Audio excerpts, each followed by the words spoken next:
Good afternoon, everybody. Swamp Fox Audits coming at you. Soon to be. Swamp Fox News right now. Like, subscribe, and share. Well, today's going to be one about a win for the bad guys.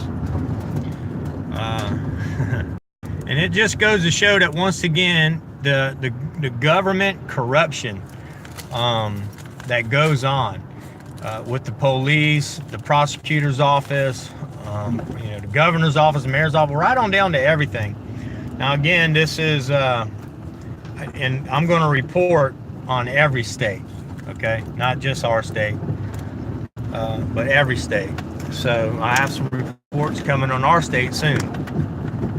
But right now, this is on Virginia, where two cops open fire and shoot a man in his own home for no reason, because he slammed the door and they said it sounded like a gunshot, so they opened fire and started shooting into his house. Okay, that was their excuse, and no one bought it. And actually, supposedly, this good prosecutor brought him up on 3 felony charges each. Well, you know how that goes.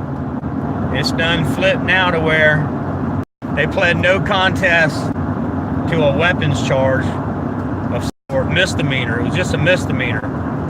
And they get to do 100 hours community service. And right now they're on paid leave. So it don't look like they're even going to lose their job. Now how they go from 3 felonies that would require jail time if found guilty, and they would be found guilty because they had no right to go into man's house, they had no right to be on his property, they had no right to open fire on him. And so it's just, once again, dude, it's a travesty of justice, where the gang, the sovereign citizens of the United States, they're not us, we're taxpayers. They're the sovereign citizens that come up with their own laws and they do what they want to do. And then when they are found to have broken a law, well, then the prosecutors get on board with letting them off with a plea deal where they should be in prison. Now, if that was me or you, and we just went to somebody's house and shot them for no reason, we'd be in prison. So anyway, it's, again, every day, as I tell y'all, it's not the war on police, it's the war on citizens. Open up your eyes, people. Look around, do some research for yourself. City to city, state to state, law enforcement, prosecutors, you name it, are covering for each other on a daily basis. And it goes all the way up to the state government, like in our state, Henry McMaster. Henry McMaster is supposed to be a good governor, and everybody believes that. Or a lot of people, not everybody, excuse me, I don't. A lot of people, uninformed people, don't know that if you look at most of his cabinet, a lot of them are under indictment right now for various crimes. Our state prosecutor and Governor McMaster have been made aware of federal laws and state laws that have been broken by Braxton Bridge slave plantation, this old slave plantation, but they still are open for other things. Now, they've broken laws on video. They've got reports that they did break the law from the FAA, and that, they should be brought up on charges. But of course, McMaster is friends with the owners, okay? And you know how that goes. And one of the sheriff, a retired sheriff's deputy that used to be on the sheriff's out there, works for the owners of Braxton Bridge. So, they cover for each other. So, no, Henry McMaster is not a good governor.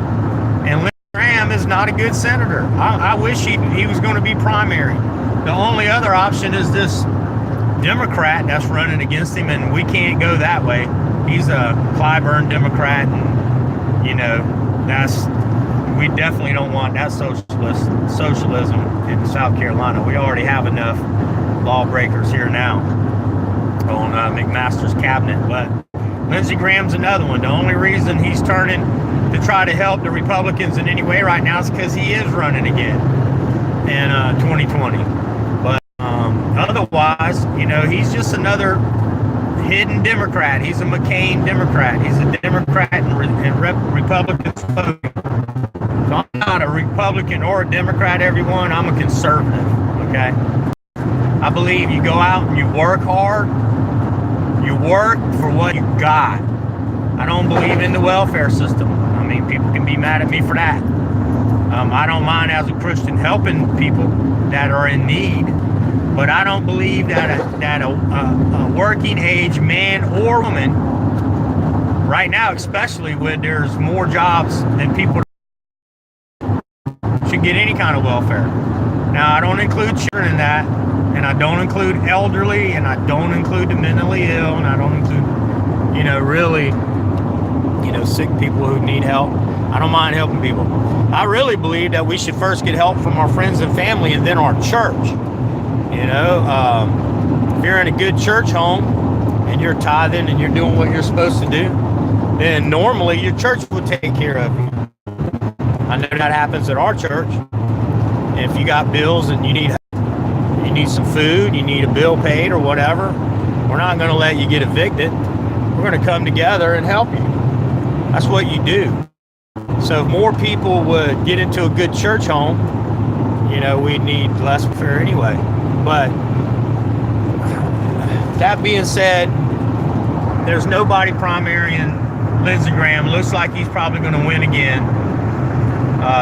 We need term limits, people. If we can't get these people out by having somebody enough people smart enough to have someone good on a conservative ticket to run against him, we're never going to get rid of him. So that's another reason for term limits. I wish somebody would tell me, once again, I posted a couple weeks ago about Lindsey Graham, good or bad, and if he was good, to tell me what has he done good for South Carolina?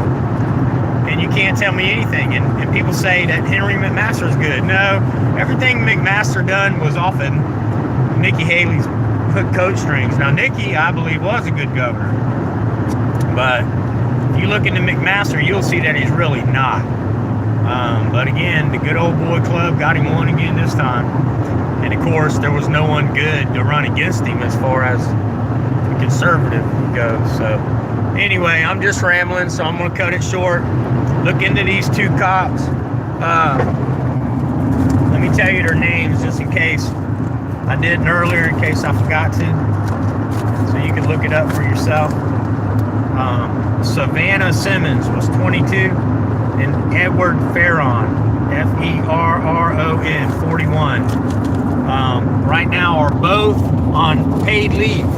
You can believe that, for shooting a man in his house, and they're not going to be charged with the felonies that they was originally going to be charged with. Looks like they're going to end up getting to keep their jobs and probably go out and kill somebody next time. So anyway, do some research, people. Pick up your cameras.